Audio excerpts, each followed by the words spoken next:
We're going to look at this from the lenses of women in fire and EMS, and maybe we can broaden that out to men and women. But just from the perspective of women, do they experience stress, trauma, burnout differently than the male counterparts? And if so, what kind of targeted mental health resources can you give them?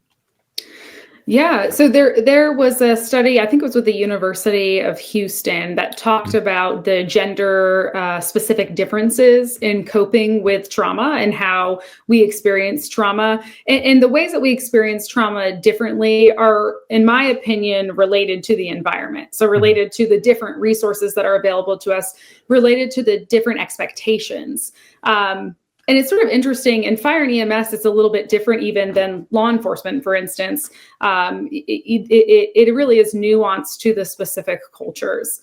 I think primarily women are scrutinized more, I would say significantly more after something like a critical incident or a traumatic event.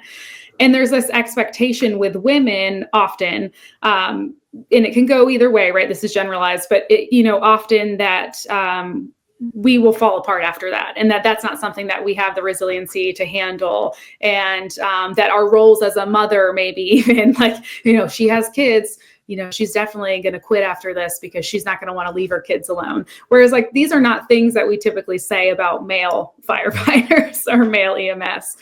So it's not just the way that we cope, but it's the way we experience traumatic events is different, and the expectations are different as well.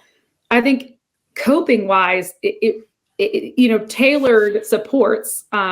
I'll give you an example. I had a firefighter gal who was involved in a critical incident, and their particular agency had an allowance for that person to spend some time off the street, or spend some time off the truck. And they actually had that. It's really great wellness initiative. They actually had the expectation that individual would get some time away.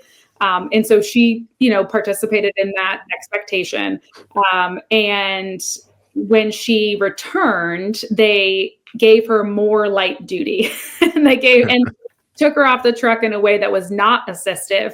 And I think with the best intentions, but again, with that gender bias. And they said to her, well, don't you need to kind of figure out your childcare that now that you're not on that leave?